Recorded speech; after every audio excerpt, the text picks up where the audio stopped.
Bonjour à tous, c'est Claire. Voici la vidéo tant demandée sur le premier livre de la série concernant la mythologie nordique qui est disponible tous les mois, enfin qui va s'agrandir de petit à petit et qui a commencé il y a que quelques mois, pour laquelle on va avoir un livre par mois concernant la mythologie nordique. Alors ça m'intéressait parce que, enfin ça m'intéresse toujours, parce que j'aime bien la mythologie nordique. J'avais envie de voir un petit peu comment est-ce que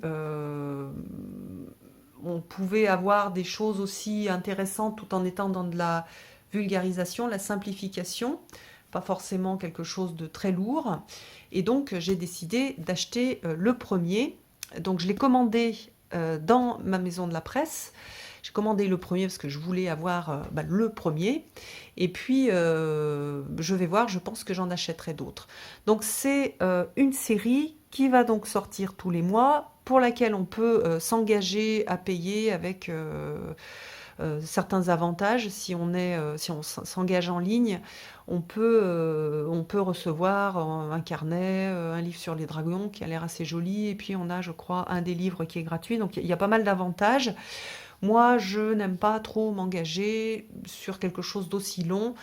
Je préfère en fait les acheter au fur et à mesure que je les ai lus, quitte à peut-être certains ne pas les acheter parce qu'ils vont moins me plaire ou peut-être que je vais me lasser de la série. Donc voilà, je préférais ne pas m'engager tout de suite et plutôt me faire une idée par moi-même et avoir l'opportunité ou non de commander. Enfin, avoir l'opportunité, oui, si ça me plaisait, de pouvoir commander au fur et à mesure les livres. Donc ils arrivent en maison de la presse avec plusieurs choses. Donc celui-ci, alors j'ai tout jeté les pubs qu'il y avait avec pour s'abonner. Donc je ne peux pas vous les montrer. Et donc avec celui-ci, on avait aussi une carte, mais je l'ai épinglée, donc je ne veux pas l'enlever, mais je vous ferai une photo pour que vous puissiez la voir. C'est une carte de d'Yggdrasil avec les différentes, comment dire, les différentes branches avec les différents royaumes.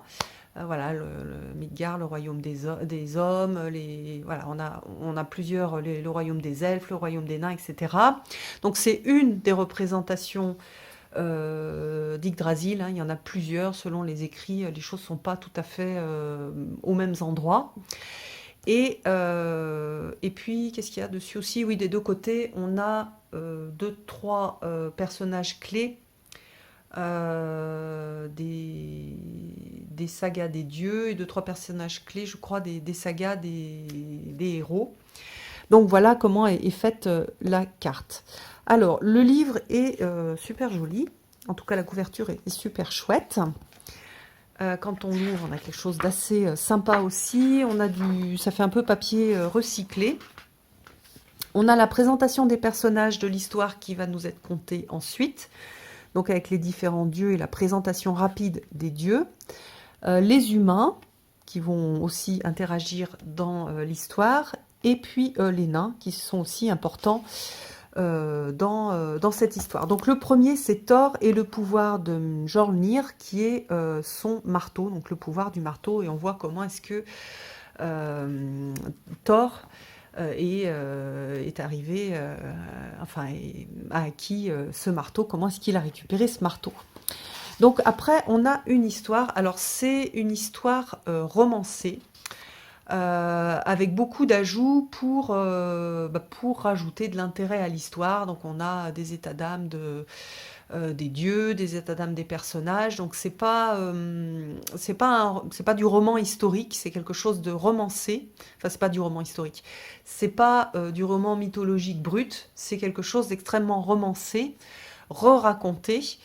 Alors, au départ, ça m'a un peu gênée, et après, je me suis dit que c'était quand même bien dans la lignée de ces récits qui, en fait, du temps de leur importance, ont été racontés à l'oral. Donc, chaque personne qui racontait le récit le mettait un petit peu à sa sauce. Et là, les éditeurs ou les auteurs ont fait un peu la même chose, c'est-à-dire qu'ils ont re-raconté à leur sauce les histoires mythologiques. Donc voilà. Alors après, ça plaît ou ça plaît pas, mais sachez que ce n'est pas une retranscription des mythes et des sagas que l'on peut retrouver, par exemple des traductions, on peut en retrouver des traductions dans des livres de travail historique, mais là non, on a quelque chose qui est re-raconté. Alors l'avantage c'est que c'est ultra facile à lire, c'est super rapide à lire. L'inconvénient c'est qu'on n'a pas le texte d'origine, donc c'est pas mal pour avoir une idée un peu critique sur l'histoire. De connaître deux, trois choses quand même si ils font je trouve il y a des petites notes en bas de page de temps en temps où on a des explications que j'ai trouvées super intéressantes. Donc par exemple là, par rapport à un nom, on a l'étymologie nordique est souvent descriptive, que ce soit d'un point de vue psychologique ou physique. Donc par exemple le nom d'un des personnages, Thjalfi, il est composé des mots serviteur, elfe, en vieux norrois. Et Roskza, donc est dérivé de nanana, qui signifie récolte ou maturité. Donc vous voyez qu'on a par contre des données historiques, des données de chercheurs, entre guillemets, dans l'histoire qui nous permettent d'apprendre deux, trois choses et puis de retrouver des endroits, dans des endroits, des choses qui sont de l'ordre plutôt de l'histoire et qui permettent aussi de comprendre comment est-ce que les Vikings pensaient le monde. Donc ça, j'ai bien aimé. Donc voilà, alors l'histoire, elle est finalement assez vite lue. À la fin de l'histoire, on a la galerie des illustrations. Et ensuite, on a quelques pages avec une explication. Alors ici, sur celui-là, on a les mythes vikings, les origines de la mythologie nordique. J'ai trouvé ça pas mal fait. Ils remettent un petit peu des dates aussi. Donc ça, c'est super important. Surtout pour les gens qui travaillent avec les runes. Hein. On voit que on travaille, par exemple, enfin, c'est pas noté dans le texte, mais on va travailler avec des runes qui ont été utilisées pas à la période viking. Voilà, donc je trouve que remettre les choses au niveau des dates au bon endroit, c'est super intéressant parce que ça permet de savoir ce que l'on fait. Et après, en magie, on fait ce que l'on veut, mais quand même de savoir de quoi on parle au départ, c'est quand même bien intéressant. On voit aussi une carte avec l'expansion viking, je l'ai trouvée bien faite cette carte. Donc voilà, alors on voit les différentes points de départ des vikings. Donc par exemple, les Danois ont plutôt envahi, d'ailleurs on le voit dans les textes, hein, la Grande-Bretagne, enfin qui s'appelait pas la Grande-Bretagne à l'époque, mais voilà, on a cette invasion des Danois. Ici, on voit l'invasion de l'Islande. Vous voyez qu'ils sont allés loin, donc c'est super intéressant. Et on voit à quel point c'était des voyageurs et des explorateurs, donc on les voit aussi passer par ici. On les voit se connecter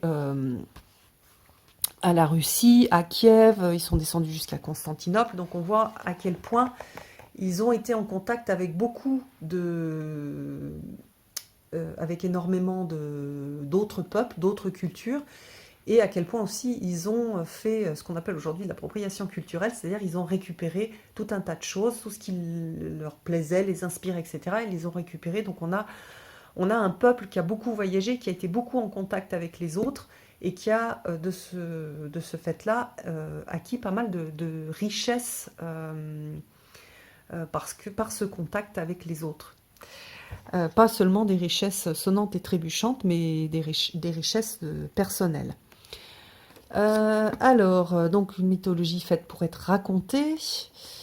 Voilà, et puis après, on a les Eddas, qui sont vraiment les textes principaux de travail sur la mythologie nordique, enfin de connaissance de la mythologie nordique, donc quand est-ce que ça a été écrit, par qui, etc., et pourquoi. Notamment, donc, on a Snorri qui a écrit son œuvre pour faire connaître la poésie skaldique, qui est une poésie particulière, qui ne suit pas les mêmes règles que la poésie française ou anglaise. Et donc, il avait envie de promouvoir cette poésie-là, et pour ça, il a récupéré les mythes et les légendes nordiques, une partie de la tradition orale, pour pouvoir retravailler sur ce côté de poésie et comprendre comment est-ce que la poésie de ses ancêtres était réalisée, donc au niveau et technique, parce que c'est assez technique comme type d'écriture, mais aussi sur le fond. Voilà, alors les autres sources de la mythologie nordique, voilà, et puis la fiche d'identité des deux Eddas, donc ça j'ai trouvé que c'était bien, c'est simple, voilà, c'est très simple, c'est vraiment et les principaux symboles de la mythologie nordique. Voilà, j'ai trouvé en fait cette partie-là super bien faite, je la trouve simple, résumée, c'est une bonne introduction au monde nordique, et un bon résumé du monde nordique. L'histoire, bah, j'ai trouvé bien écrite. Après, voilà, faut la prendre pour ce qu'elle est. Et puis voilà, je trouve que c'est bien présenté d'avoir noté aussi les personnages et situer ces personnages dans ces sagas et dans ces mythes, hein, voilà, les dieux, bon, on les connaît, mais bon, il y a des choses, par exemple, qui ont été dites dans des films hollywoodiens qui sont pas justes. Donc Loki, c'est pas le frère de Thor. Donc voilà, on a deux, trois choses qui permettent quand même de pas raconter n'importe quoi ou de pas croire n'importe quoi à partir de ce que Hollywood a pu nous montrer. Donc voilà, alors pour moi, voilà, j'ai trouvé ça sympa. J'attends de voir les autres. Je trouve celui-ci en introduction, il est pas mal. Surtout que celui-là, comme c'est le premier, il ne vaut que 4 euros, 3,99 €, je crois que je l'ai payé. Alors que ceux d'après vont valoir 9,90 €, donc 10 euros. Donc je vais voir un petit peu si j'ai envie ou non d'investir dans cette collection. Je pense que je vais en prendre peut-être 2, 3 en fonction des thèmes. Et puis comme on peut les commander après coup, bah c'est super intéressant parce qu'on peut aussi décider d'en prendre un, puis pas un autre, en fonction des sorties. Donc voilà, sachant qu'on a une petite idée des différents qui vont sortir, puisque dans leur dans leur introduction, ou si vous allez sur leur site, vous verrez les différents livres qui sont déjà prévus. Donc voilà. Donc celui-là, il n'est pas que sur Thor, il est sur Thor et le pouvoir de son marteau. Voilà, c'est ça l'histoire. C'est pas tout Thor. Vous n'allez pas avoir tout sur tout ce qui est en lien avec Thor. Vous allez avoir juste une histoire avec comment est-ce que Thor a récupéré son marteau et qui l'a créé, etc. Donc il y a Loki dedans. C'est sympa, hein, l'histoire est vraiment sympa. Moi j'aime bien.